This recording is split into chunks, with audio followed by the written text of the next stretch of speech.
Making up between 1 to 3% of the entire population, people with the INFJ personality type are the ones with introverted, intuitive, feeling, and judging personality traits. As gentle as ever, they're the thoughtful ones, and the amount of effort they can put into their loved ones is simply amazing. This Myers-Briggs personality type is literally a walking contradiction. There are so many things that are usually misunderstood when it comes to INFJs. The way they react to stuff, their thinking process, their introvertedness, and their overall demeanor can be confusing for a lot of people. Due to being such an extremely rare personality type, most people are confused about whether they are INFJ or not. Don't stress about that because I'm going to offer you quite a bit of clarity.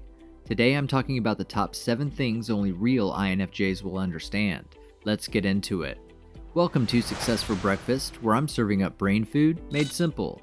Hit that subscribe button to get daily videos created to give you the tools to level up your life. Kicking things off, and number 7 on today's list is an INFJ's self-worth is centered around their ability to make others happy. Have you ever felt like not eating because your friend is sad? Or ever had a pang of strange guilt nagging you because you couldn't make your friend or loved one feel better about their personal issues? One of the most INFJ things to do is to base their self-worth around making others happy because of their extremely powerful extroverted feeling function. For instance, if your mother is sad about something and you can't cheer her up, you might have felt like a bad child. Even though INFJs know fully well that it's not possible to keep everyone happy 24/7, they still somehow expect that and end up getting disappointed when it doesn't happen. INFJs have a deep sense of responsibility, and they feel like as a good person, it is their utmost responsibility to improve everything around them. They believe that every single act of theirs should somehow improve the world as a place, make their friends and loved ones happy, and help those in distress.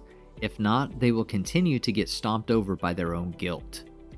Next up, and number 6 on our list of things only real INFJs will understand, is INFJs get drained by other people's emotions.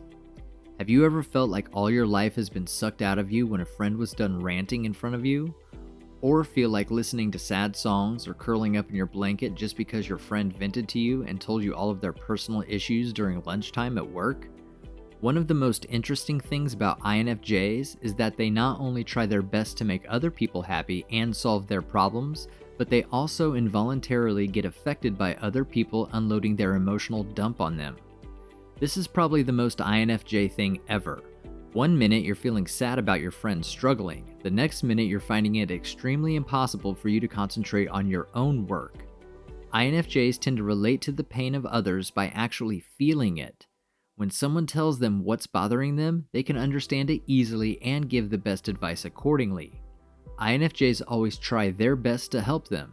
In fact, this is one of the biggest reasons why INFJs are the go-to people for their friends and are also referred to as advocates.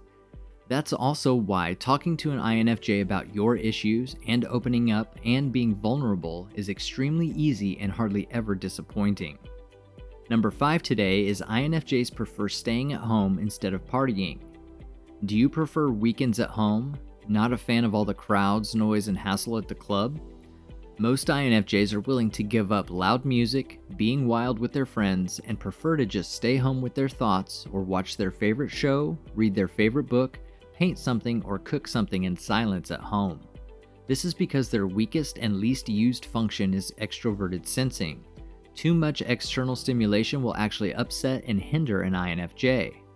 This Myers-Briggs personality type happens to be quite introverted, and seeing them being the life of the party is extremely rare.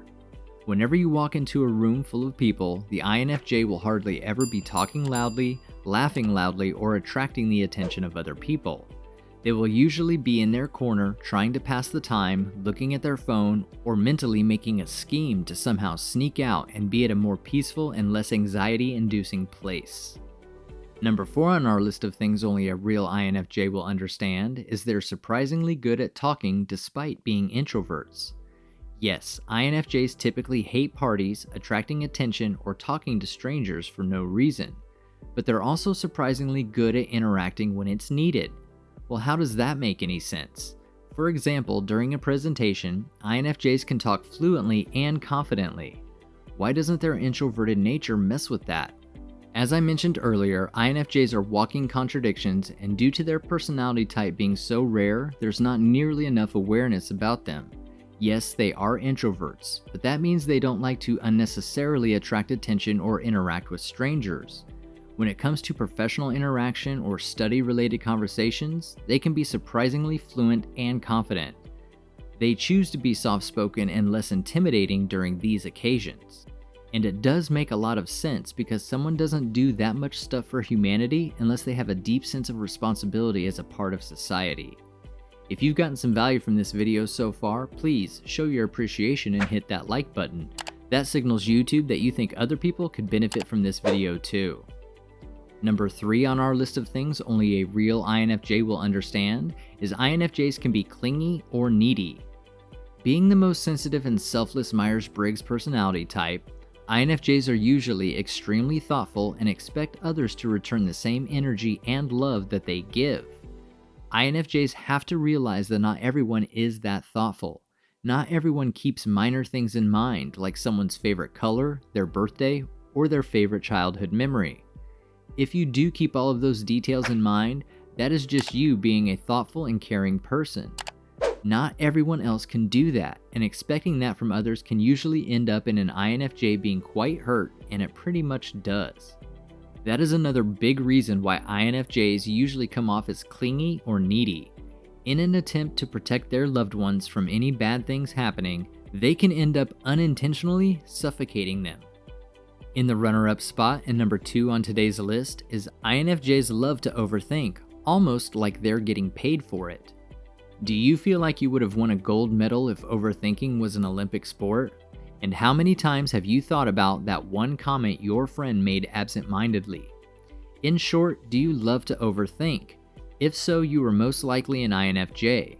Due to being extremely sensitive and thoughtful, INFJs make sure that none of their actions hurt anyone or make them feel unappreciated, embarrassed, or anything like that. INFJs happen to be perfectionists and make sure that whatever they do is the nearest to perfection it can be. That's probably why INFJs have thought about cleaning their already clean closet again. They just can't help but feel like they can do better than they already did, and always end up criticizing themselves or being harsh on themselves because they expect themselves to do better in every situation. Topping our list, and the number 1 thing only a real INFJ will understand, is people love to confide in INFJs. Being an INFJ is like having a job as an unlicensed therapist.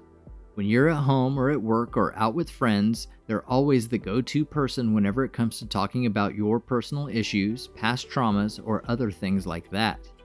And INFJ's friends find it extremely easy to confide in them. That's because INFJs happen to be quite sensitive themselves and they know what you're feeling already. They never gaslight, invalidate, or mock other people for sharing their problems with them. If anything, they are extremely understanding and encouraging. This is one of the big reasons why people find it extremely easy to confide in INFJs, but at the same time, they end up getting drained by that. When people tell an INFJ about the stuff that's been haunting them and mentally pressuring them, it almost feels like a therapy session. But at the end of that therapy session, turns out, whatever they say is emotionally exhausting and draining for an INFJ as well. That's because INFJs not only understand the problems of their loved ones, they feel it on a deeply emotional and personal level as well.